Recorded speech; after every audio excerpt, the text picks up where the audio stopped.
Hello, good morning sa tanan na nasabta sa atong online morning devotion nga gahimo nato sa matag sayo sa buntag dinhi sa online o nagpabilin pa man ang atong motto nga seek ye first the kingdom of God and everything shall be added unto us. So come on, let's start the day right by worshiping our God. Bulag manggaling ta sa lawas but we are one in the spirit.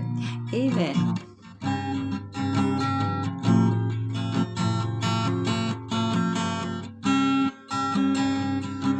Because you're God, I'm longing for you, rising up every morning.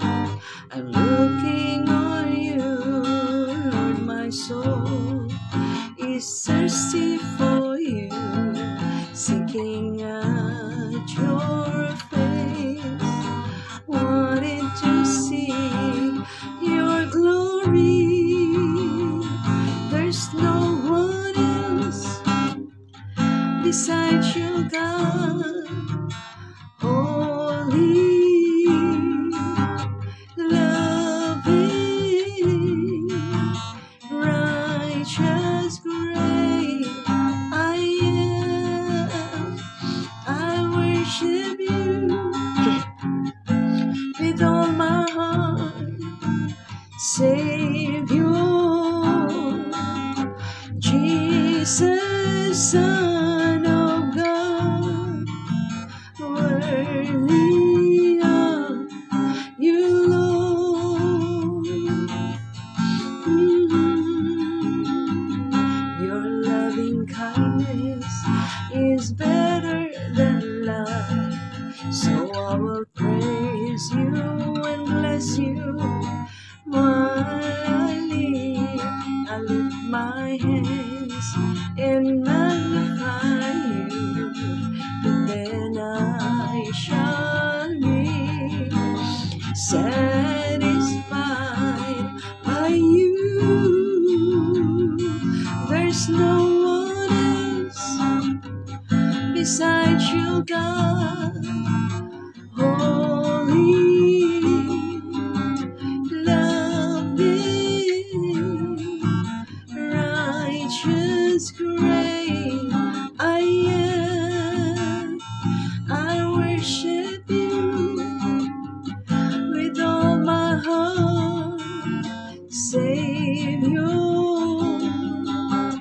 Jesus, Son of God, worthy are you, Lord.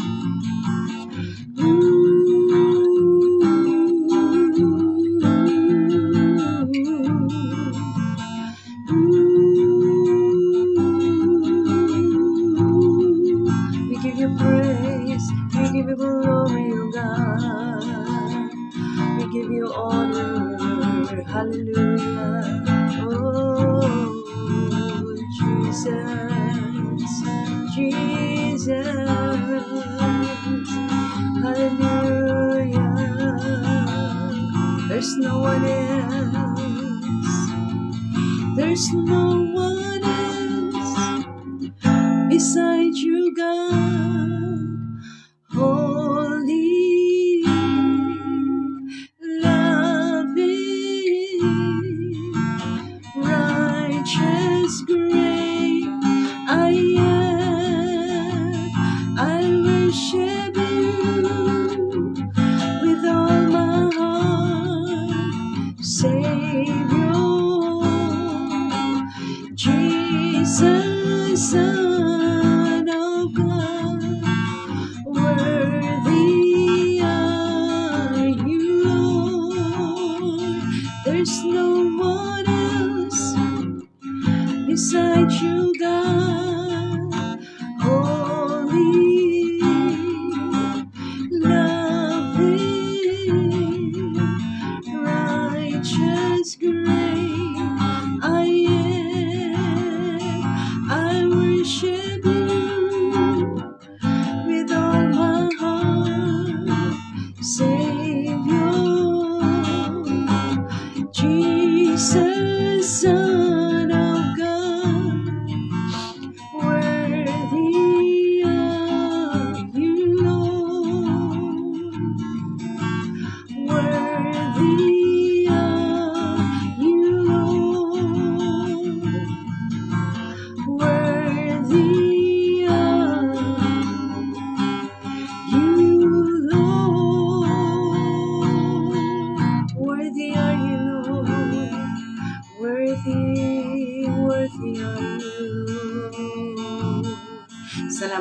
Lord sa imong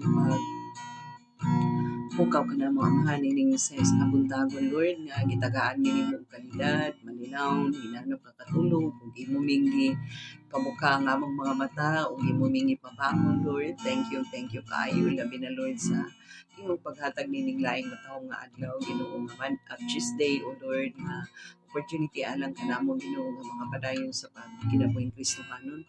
Opportunity alang kanamo nga mga padayon Lord sa pag-alagad kanimo o mga padayon sa pagpamuhat sa mga buluhaton nga may kalambikitan sa imong kahimayan. Thank you kaayo Lord.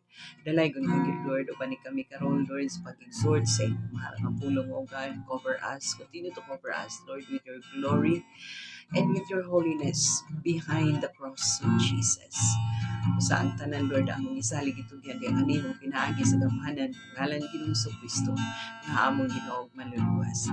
Amen. Hallelujah. So naata karon sa pakli na sab sa balaang kasulatan no mubo lang exhortation ang atong himo no nagpabilin pa ta diya sa nagsugod na ta sa Malakay kay kining atong online morning devotion nahimo man ni siya nga series no atong nagsugod ta sa Psalm dayon sa Proverbs niya nipaingon ta sa mga prophetic books nya karon naa na ta sa last prophetic book nga Malakay kay because after sa Malakay New Testament naman ta book of Matthew na ta so naa na dayon ta concentrate na dayon ta sa New Testament kay ang Malakay is the last book of the Old Testament so nasugdan na nato kagahapon ang Malakay chapter 1 sa Malakay so naata karon sa chapter 2 sa Malakay so makita nato dinhi no nga in fact sa chapter 1 yesterday ato gisgutan nakita gid nato nga grabe ang failure sa mga gi-expect ni Lord nga mga priest no mga leaders leaders and prophets nga gi-expect ni Lord nga dumala sa mga katawhan according to his ways no o dumalahon ang templo according to God's ways but failure si Lord manang nasuko si Lord nasuko gid pagayo si Lord so karon sa chapter 2 mao gihapon tungod sa kasuko ni Lord nga wala dumalahang no murag gi-take for granted ang pagdumala no sa mga katawhan nga angayan unta atimanon no nadaghan na noon kaayo wala na nagsubay nga mga katawhan daghan na kaayo nagsuffer nga mga katawhan nga wala na nagsubay sa kabubuton sa Ginoo because of the failure of the priests and leaders no sa pag nurture sa mga katawhan ginamit ang pulong sa Dios so munang nga nasuko pag-ayo ang Ginoo sa mga leaders nasuko si Lord sa mga priest mga pari no nga butang diha sa templo diha sa iglesia no so dinhi makita nato nga God actually is God is threatening no kay kung basahon nimo and thou oppressed this command for you if you will not listen, if you will not take it to heart to give honor to my name, says the Lord of hosts, then I will send the curse upon you and I will curse your blessings. No, so God is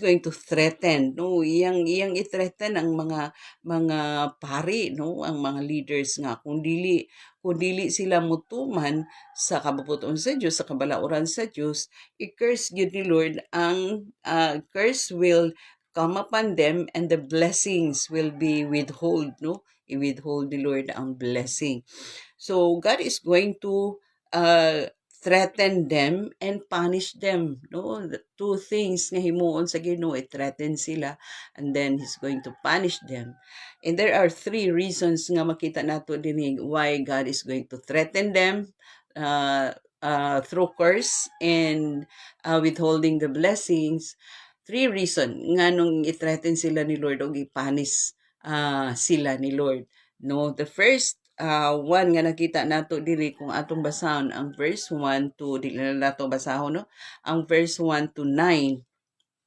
di ta magbase no sa verse 1 or verse 2 to 9 na ay tulo ka butang nga makita nato why God is going to threaten them and punish the priest and leaders no in the temple.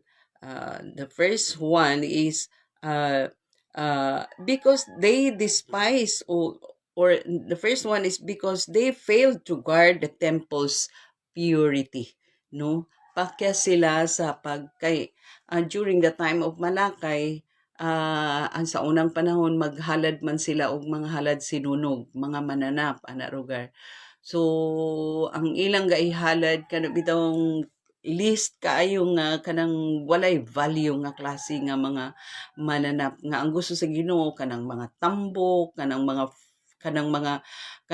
excellent gid kaayo nga mga mananap nga healthy, tambok, ada bitaw fat nga kuan animals mo'y ihalad na pinaka the best nga halad ihalad diha sa Ginoo. But the priests and leaders failed to kaning to offer sa mga the best nga mga animals nga para himuon nga sacrifice offering, no, unto the Lord o to the altar of the temple, no.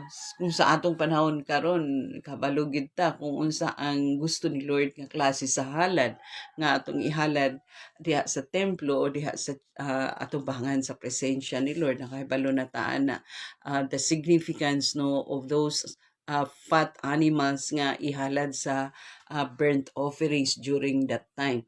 And ang mga pari ug ang mga leaders okay ra sa ila nga ihalad ang mga halad sinunog nga mga mananap nga mga niwang, mga masakiton nga mga klase sa mga animals, no, kanang dili the best nga mga kanang sacrifice offering.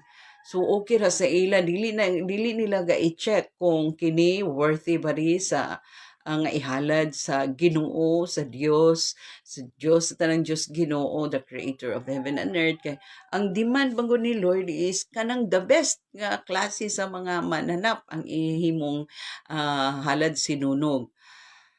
But the reason that God is going to punish them, the priests and the leaders, is because they failed, no? They failed to guard the temple's purity, no? Kana usa lang lugar na siya nga kana bitang uh, usa lang na nga mga reason, no, nga guarding the temple's purity nga ihalad ang mga masakiton nga mga animals, dili mga the best, dili mga fat animals ang gaihalad. So kana ang usa nga nakita nato, no, to guard the temple's purity during the time of Jesus Christ. Pagsulod niya sa templo, iyang gipang kulob ang mga lamisa kay nahimo na noong den of thieves, no, ang templo, no, ang templo sa Dios nahimo ng baligyaanan, nahimo ng hantakan, nahimo ng kanang gipamplastar ang mga lamisa nga naa dito gihimo ang mga hantak na gihimo dito nga mga sugal, unya nahimo na nga trade kanang trade ang kuan nga kanang mamaligya naa na dito tanan ang mga kawatan naa na dito ga istambay, unya nahimo na nga merkado ang templo sa Dios. Og nakita na to nga suko gid kay si Ginoong Hesus, no, pag-abot sa templo iyang gipukuan nga ang balay sa akong amahan, balay kini nga kuan balaan, unya inyo rang gihimo nga di ba nakita nato dito sa New Testament nung inyong gihimo nga uh, uh, inyong gihimo nga gihimo na ninyong merkado inana, no, susuko kay si Ginoong Hesus during that time. Nahimo ng sugalan na ang templo, no. It might be, no, nga during these times of Malakay inana pud ang nahitabo sa templo, no, but the priests and the leaders or the prophets failed to guard the temple na kuha nila kanang instead of kanang making the place holy, clean, and kaning peaceful, no, wala na hinuon. So that's the number one nga nakita nato nga because the number one reason is because they failed, or the priest and the leaders failed to guard the temple, no, especially when it comes to purity, no, when it comes to purity. So the second nga nakita nato diha sa verse 1, actually verse 2, to 9 is, the second is because they despise the Lord's name. Ang meaning sa despise kana bitang looking down, no, looking down without considering that the place, no, is God's place or God's temple, no. Kuan gidespise nila kanang treating the place, the holy place, kana bitang gitreat nila ang place nga urag lang kanang kuan kay sa nga tanan, gitreat nila ang place nga kabalo sila nga naa ang Ginoo diha, no.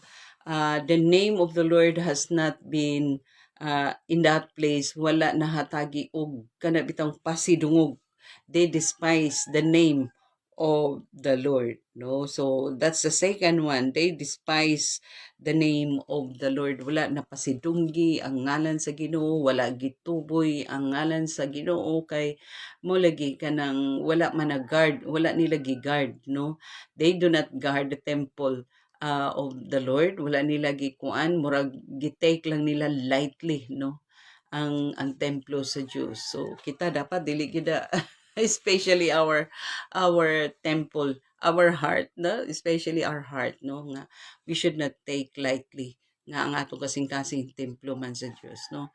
Ingon ang Corinthians, do you not know that your body is a temple of God? So areglahon gid ang atong espirituhanon nga bahin ka masuko si Lord. Suko day si Lord kung if we take it lightly ang atong heart time sa murag bulingot na kay ang atong kasing-kasing murag grabe na kahugaw tungod sa sala, di lang gyapon nato areglahon.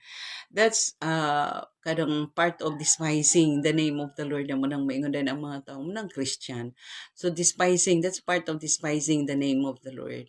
Wala na nato gwardya no, nga pataka na lang ta, wala nato giguard. Gidespise pagit nato ang ngalan sa Ginoo, kay dadalam gud nato ang ngalan sa Ginoo. So during the time of Malakay, hunana, no, wala na proper distinction, no, sa holy place nga kanang balay ilampuanan sa Dios. Gipakasama ra sa plain lang kaayo. So that's part of despising the name of the Lord. That's the second nga nakita nato. And the third is they pollute, no? They pollute uh, the sanctuary. No, they pollute the sanctuary. Ang pagpasabot mga ison nga grabe, no, ang hisgutan gid diri actually is the temple of God, no. Muning ikatulong nga nakita nato nga reason why the Lord threaten them to punish them, no. They pollute the sanctuary. True na to, no. The first reason is because they fail to guard the temple. Second is they despise the place. They despise the Lord's name di ay. Ang second nga nakita nato, they despise the Lord's name. The third is they pollute the sanctuary of the Lord, no. So spiritually speaking, no, literal maning niya during the time, but spiritually speaking sa ato nga panahon karon dapat tagad gyud atong dako kay pagtagad ang atong espirituhanon nga bahin, no, kay after si Lord yun sa atong espirituhanon nga bahin. God is after our heart, no.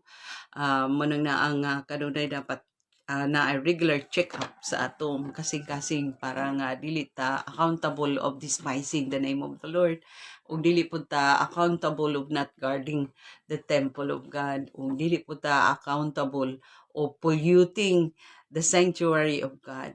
Our heart is a sanctuary of God, no, puloy anang temple, no. Dapat i-check nato, ipa-check nato kanunay sa Ginoo nga, Lord, am I clean? No, am I doing still doing, no, still doing your will, or am I continuously cleansing, ano, your temple? Am I continuously treating the temple at the highest one, at the highest awe, no, at the highest reverence, ana. So ingon ana siguro ang atong tan-awon kanunay sa atong templo, no, nga suko si Lord sa mga katawhan during the time, kay gibasta-basta na lang ang templo sa Dios, no. Ay, hallelujah.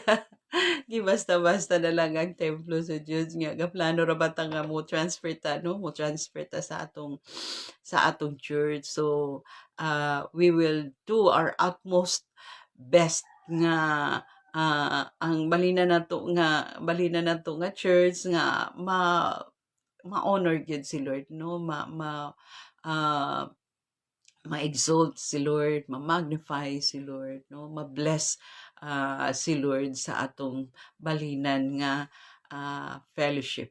That's only part, no? Literally or practically speaking, ingon ana, no?